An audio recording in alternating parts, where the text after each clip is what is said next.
La diversidad cultural de México, junto con determinadas condiciones geográficas, ha derivado en una impresionante agrobiodiversidad.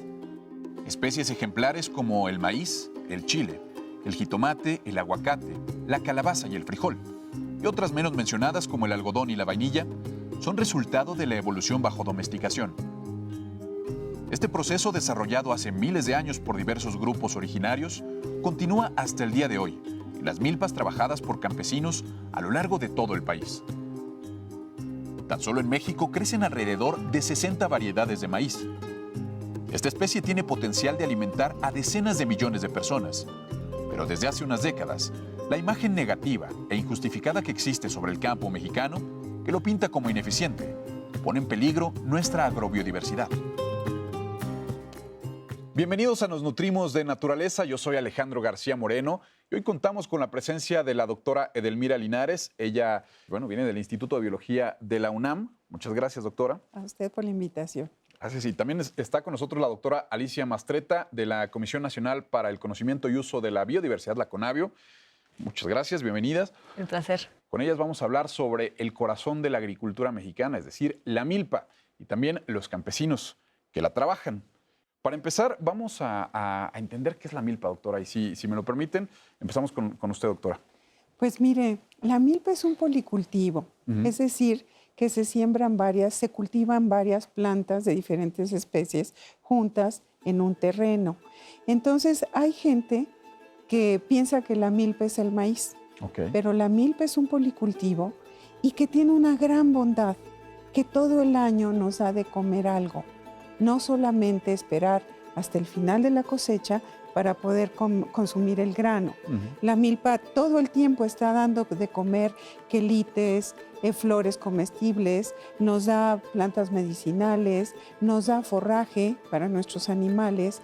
Entonces nos da de comer a la familia de agricultores, de campesinos, pero también a su entorno de los animales domésticos. Claro. Entonces, por eso es tan importante, porque en un contexto como México, donde las culturas han mantenido pues, la forma de cultivo, es muy importante que continúen en este sentido para autoconsumo y para poder vender lo que les sobra de la cosecha para obtener otros bienes. Que es una práctica que ha obtenido conocimiento a partir de miles de años, ¿no? O sea, la forma de cultivar, de domesticar las plantas que estamos sembrando y cultivando, pues es un conocimiento ancestral, milenario. Ancestral y cultural, y que varía mucho de cultura a cultura, porque a veces se habla de México, me da a mí la impresión como que fuera una sola milpa y una sola cultura. Y somos un país pluricultural también, y cada cultura ha seleccionado las plantas que les gusta a ellos en la milpa. Es más, cuando hablamos de diferentes razas de maíz, es que se han seleccionado de acuerdo a, primero que se adapte al lugar donde se está cultivando y luego que sea del gusto de esas personas para su alimentación. Un maíz palomero pues sirve para hacer palomitas, un maíz que se utiliza para hacer tortillas o para hacer tamales es muy diferente al maíz palomero y entonces la cultura va seleccionando y la mujer pues le dice al esposo, mire, este año vamos a hacer una fiesta, voy a hacer unos tamales y por favor me siembras este maíz porque es el mejor para esos tamales. Entonces, pues este valor pluricultural de nuestro país se engarza con los diferentes tipos de milpa que existen en nuestro país también. Todo es conocimiento, doctora. Oiga, ¿qué tipo de cultivos? Hablábamos de que la milpa es un policultivo. Un policultivo. ¿Qué es lo que más se cultiva en nuestro país? Mire, el eje de la milpa es el maíz, pero el maíz también lo acompañan el frijol y la calabaza. Y el jitomate, el chile y otras especies que por eso nuestra comida tradicional está compuesta de esto, porque es lo que nos da la milpa para poder generar y utilizar y cocinar lo que consumimos. Entonces en las milpas se seleccionaron todas estas plantas y por eso tenemos este tipo de alimentación. Y aquí, en este conocimiento está intrínseco el conocimiento de la genética. Platíquenos un poco cómo es esta milpa, un centro de garantía de esta diversidad. Mira, para explicarte un poco de dónde viene esta diversidad, me gustaría irnos atrás 10.000 años, Ok. que es cuando empezó el proceso de domesticación del maíz. Ujú. Y digo empezó porque no ha terminado. Y mientras sigamos aquí y lo sigamos cultivando, no va a terminar. Ujú. Continúa sobre todo en un país como México, donde comenzamos a domesticar una especie silvestre, que era Sea maíz subespecie Parviglumis, en algún lugar del Balsas. Y esta era una plantita muy chiquita, teocintle se llama en nombre común. Aquí tengo una mazorquita que, si puedes ver, es como un maíz, pero en chiquito, ¿no? Entonces, Es una espiga. es una espiga, si te fijas, es un maicito, ahí está la mazorquita. Pero en lugar de ser una mazorca con varias hileras y granos muy grandes que no se caen, pues es algo mucho más pequeño, ¿no? Entonces ahí estoy haciendo un proceso de la llamada selección artificial que hace que a la siguiente generación, pues si yo sembré semillas grandes, van a ser papás y mamás de semillas grandes y probablemente los hijos y las hijas van a tender a ser más grandes o igual de grandes que sus papás, pero más grandes que la población anterior. Claro. Entonces, si así miras este proceso durante 10.000 años, pues te lleva a que tengamos cosas como estas, con muchas más hileras en comparación al teocintle y con granos mucho más grandes. Y luego a lo mejor también con colores, porque nos gustan los colores, ¿no? Nos gusta, y yo quiero mi maíz rojito, que a lo mejor descubro que este maíz azul sabe más rica la tortilla. Y entonces empieza a haber ya un proceso de selección artificial.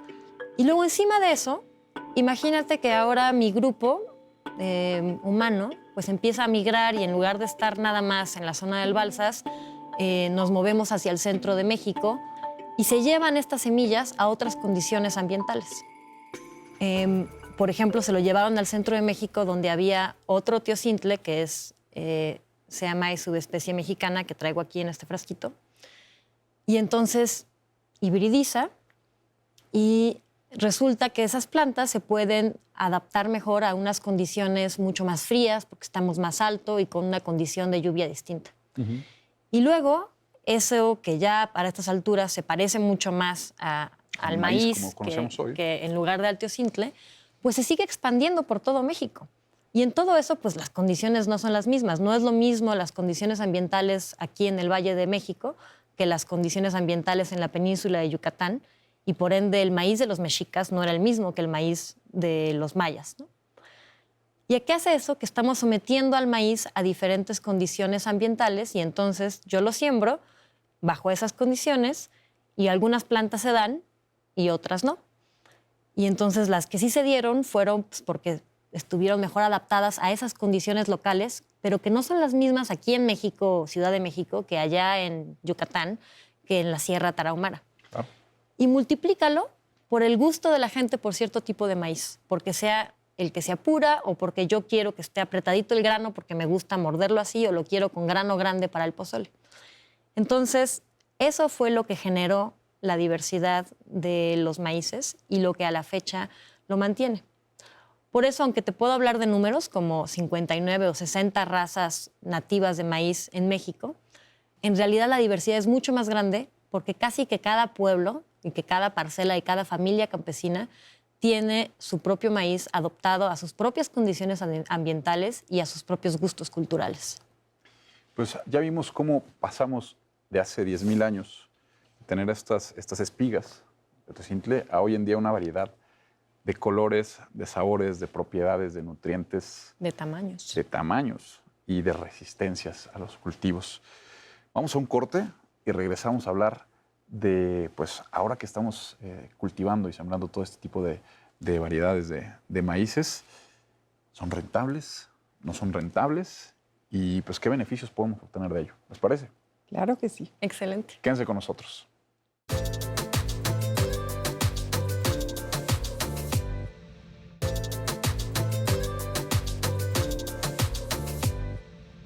Continuamos en Nos Nutrimos de Naturaleza, hablando en este día de la milpa.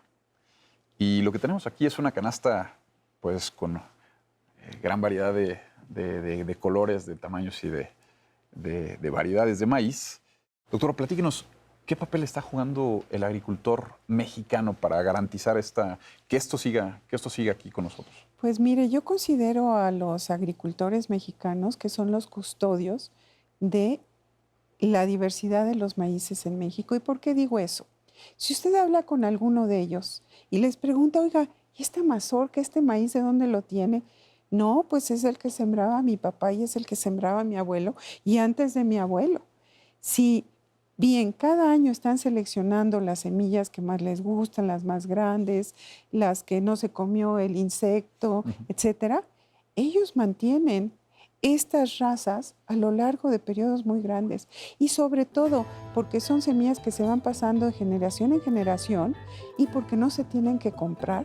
Es su patrimonio cultural, es su patrimonio familiar y porque, por ejemplo, en algunos pueblos de Oaxaca, hay estas variantes de los maíces que son familiares. Hay unas que no se comparten, incluso, porque estos son de mi abuelito, pero hay otros, y yo creo que aquí está jugando un papel muy importante las ferias que se están organizando actualmente de agrobiodiversidad, porque ahí el campesino ve, pues es que mi vecino o de otro pueblo tiene una mazorca mucho más grande que la mía, además los granos se ven muy bien, entonces yo voy y le digo, oye, te cambio unas de estas por unas de estas. Entonces, este diálogo horizontal entre los campesinos en un lugar donde ellos se puedan encontrar ha hecho que estas semillas también se distribuyan un poquito más y que se sigan manteniendo. Entonces, juegan un papel importantísimo en mantener esta agrobiodiversidad en nuestro país. Perfecto. Doctora Mastretta, ¿se está perdiendo la milpa en nuestro país? Mira, yo creo que el cultivo de maíz, la agricultura campesina, sí está en problemas. Sí hay un problema de envejecimiento de la población campesina. También hay un problema de falta de apoyos. Y yo diría que más bien la agricultura campesina de maíz y las milpas persisten a pesar de tener todo en contra y a pesar de las predicciones de los economistas de los 90s que juraban que a partir de la entrada en vigor del Tratado de Libre Comercio la agricultura campesina básicamente iba a desaparecer y iban a transformarse o a extinguirse. Okay. Y esto no ocurrió por dos grandes puntos. Uno es porque esta agricultura industrial que utiliza maíces con semillas que tienes que comprar y que vienen, como comentábamos, de un ambiente de las compañías o los centros de investigación donde se produjeron particulares, solo funcionan si se mantienen bajo ciertas condiciones que no son las condiciones de los campesinos.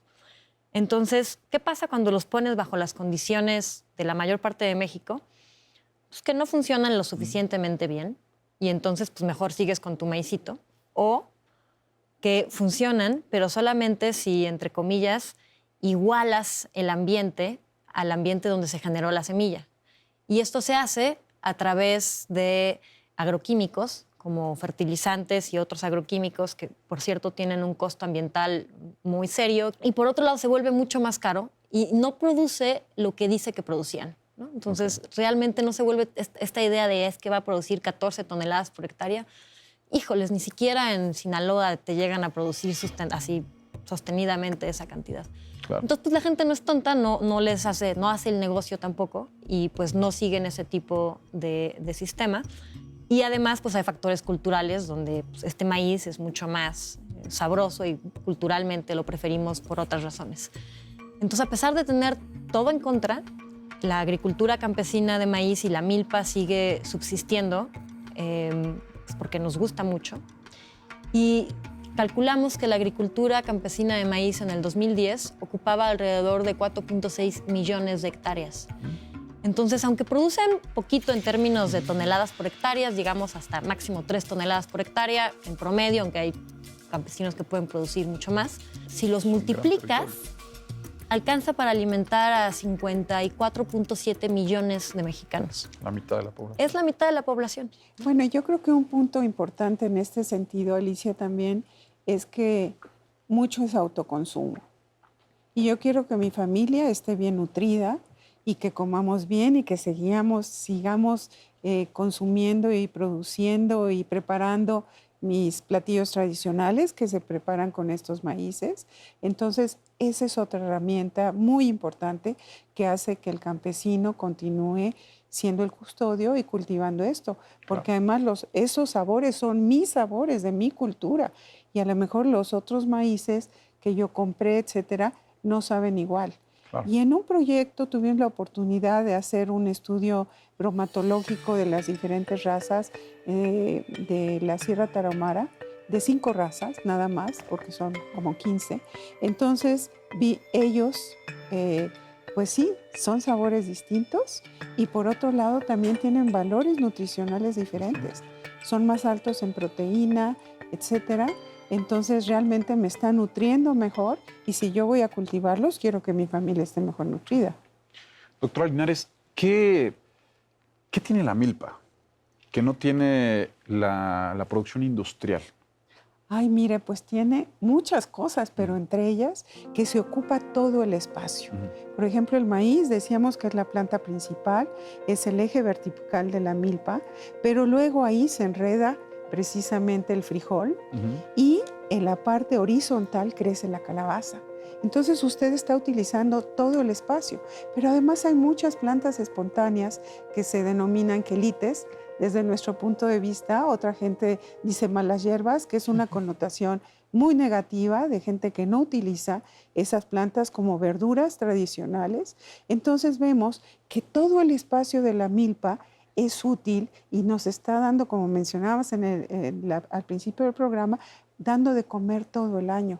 Claro. Porque yo puedo ir y recoger esos quelites y las puntas de la calabaza, en fin, todo el año estoy comiendo de mi milpa. Entonces, ¿qué tiene la milpa que no tiene un cultivo, digamos, extensivo de maíz? Que ahí nada más se cosecha la mazorca para, digamos, lo que se va a vender generalmente, ¿no?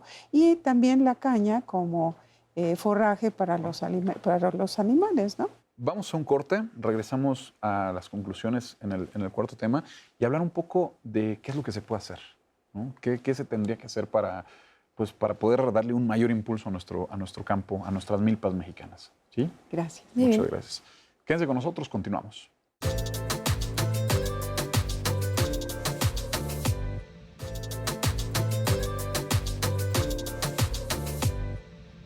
Pues regresamos a esta charla aquí en Nos Nutrimos de Naturaleza. El tiempo se fue bastante rápido. Sí. Y lo que me gustaría tocar es un tema desde el punto de vista de los consumidores, de pues, quien está en casa y quien de pronto pues, va a comprar a lo mejor una docena de tortillas azules, ¿no? ¿Cómo saber que en verdad estoy comprando una docena de tortillas que es maíz azul y fomentar esta cultura, este comercio? Pues yo creo que ahí las universidades y la SEP en todos los niveles tendríamos que estar trabajando con los niños mexicanos, con los jóvenes, para hacerles saber lo importante que es la milpa y qué ha sido la milpa en nuestra historia y todo el trabajo que cuesta la milpa en las diferentes razas, no solo de maíz, de frijol, de calabaza, cómo han alimentado a nuestro pueblo y qué bondades tienen y cómo nos pueden ayudar a tener una mejor vida. Y yo creo que si los consumidores están al tanto de esto, pues tenemos una fuerza muy importante los consumidores. Podremos seleccionar los alimentos que queramos con base en conocimiento de la nutrición, de la historia, de la cultura y que podamos estar dispuestos a pagar un poquito más por este tipo de maíces de especialidad que no son maíces híbridos y que no se les puede poner un precio de garantía a todos los maíces de México. Tenemos que estar trabajando con los niños y con las amas de casa, sobre todo, que son las que van al mercado, para que ellas tengan esta oportunidad de decidir, pero con base en conocimiento. Entonces, bueno, aquí puedo hacer un comercial. Por favor. Hemos estado haciendo una serie de videos precisamente que están en YouTube, en la página de Conavio, sobre sobre la milpa, los usos de la calabaza, etcétera, que invitamos al público que los pueda ver y que esperamos que contribuyan pues a su conocimiento y abrir un panorama mucho más amplio que a lo mejor no lo tenemos visualizado. Muy bien, doctora. ¿Qué puede hacer el consumidor? ¿Cómo podemos influir nosotros, doctora Mastretta? La prueba del limón. Si usted agarra, amiga, ama de casa, amigo, estudiante, cualquier edad, cualquier género, una tortilla azul y le echa limón y la tortilla no cambia de color, es tortilla de maíz blanco pintado. Porque por sus características químicas, los granos de maíz azul son sensibles al pH. Y entonces cuando uno le echa un limón, se acidifica y debe ponerse como un color rosita. Pero también le puedes decir a la gente en cualquier restaurante, luego uno va a un restaurante muy caro, fifí, y de repente le echas limón a la tortilla y no cambia de color. ¿Qué pasó? ¿No? Entonces, bueno, esa es una forma importante de que el consumidor pueda reconocer ese tipo con una prueba tan sencilla. Claro. Entonces, pues hay que apropiarnos de la prueba. Es conocer para poder exigir y fomentar, como decía, o sea, si hay demanda, entonces fomenta la producción de esto. Una vez un productor nos dijo, si yo puedo seguir vendiendo mi producto, lo voy a seguir cultivando. Si ya no lo puedo vender, pues ya no lo voy a cultivar. Claro. Entonces, con esa simple decisión, estamos apoyando a un pequeño productor en que siga conservando sus maíces, sus razas, sus quelites, etcétera, porque se los vamos a comprar. Y de esta manera estamos apoyando a la conservación de nuestra agrobiodiversidad. Y ya fuera de broma de la prueba del limón, que sí hay que hacerla, creo que va justo a lo que dices, a que como consumidoras exijamos tener tortillas de calidad. Esto desde la parte como consumidores, es nuestra forma de poner ese granito, vamos a poner el granito de maíz, ¿no? Ándale, la semillita. La semillita. Pero desde la parte de las políticas públicas, ¿qué se necesita? ¿Qué habría que hacer para pues, darle este impulso, revitalizar a este campo? Mire, que si ya lo decíamos... Yo pienso que a veces las políticas públicas se hacen en una oficina, en un área específica de la Ciudad de México. Y muchas veces no se va al campo y se ven realmente la realidad. Yo creo que las políticas públicas deben estar encaminadas a resolver problemas del campesino en el campo. Entonces, yo invitaría a los tomadores de decisiones y a la gente que hace estas políticas que les pregunte cuáles son sus problemas y cómo ellos tienen idea de poderlos solucionar. Porque cuando uno les pregunta algunas cosas, dice uno, caramba, ellos tienen una idea muy bien de cómo hacerlo. Claro. Pero no ha habido ese clic entre diferentes tomadores de decisiones y campesinos, desde mi punto de vista, que haga que las políticas públicas realmente en nuestro país funcionen para ese sector que estamos hablando ahorita. Y ya sabiendo sus necesidades, poder realmente en el escritorio tomar decisiones, y tampoco se pueden aplicar a todo México. México es muy diverso. Entonces, a lo mejor los campesinos de cierta región del norte les dicen lo que necesitamos es un agua segura. Y a lo mejor en el sur, donde hay mucha agua segura, lo que necesitamos es que nos ayuden en tal cosa. Entonces, tener un mosaico de políticas aplicables a cada localidad que puedan funcionar y que entre este clic, pues saquen adelante esa problemática. Doctora Mastretta, el escenario ideal, ¿cuál sería?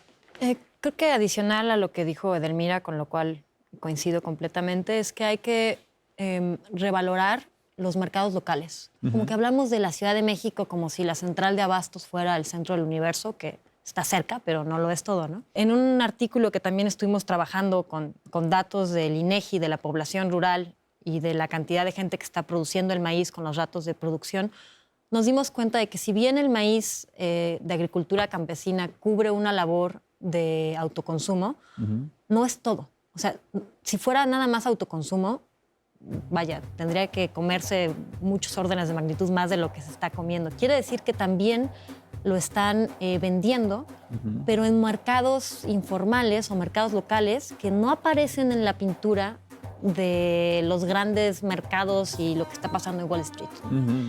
Y entonces eso hace que ese tipo de mercados locales son invisibles, están fuera del radar de la toma de decisiones, y pues no se les favorece. Entonces creo que tenemos que ver a esta agricultura sí como una agricultura donde el autoconsumo juega una parte muy importante y que queremos que siga ocurriendo porque eso es lo que mantiene ciertas características, pero también verlos no como, no nada más como desde el punto de vista de que requieren un programa social de apoyo, sino voltearlos a ver como una fuerza productiva capaz de alimentar, a 55 millones de habitantes y que eso tiene que funcionar localmente, ¿no? No todos son los grandes comercios internacionales y la alimentada a la Ciudad de México, sino también el papel de la dinámica que está ocurriendo a nivel regional y local es muy importante y ahí están claves, yo creo, para que se eleve tanto la valoración como el ingreso que pueden tener este tipo de familias. Les agradezco muchísimo este tiempo, esta charla. Y bueno, pues como conclusión, debemos estar conscientes de esta importancia genética del maíz, de las razas nativas de México.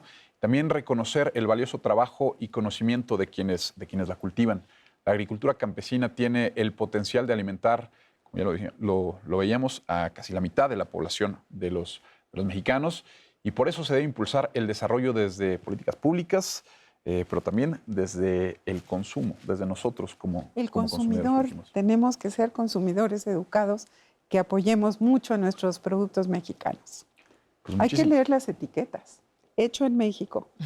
Importante. Sí. Ahí está la recomendación y la tarea. Gracias. Nos vemos el próximo programa.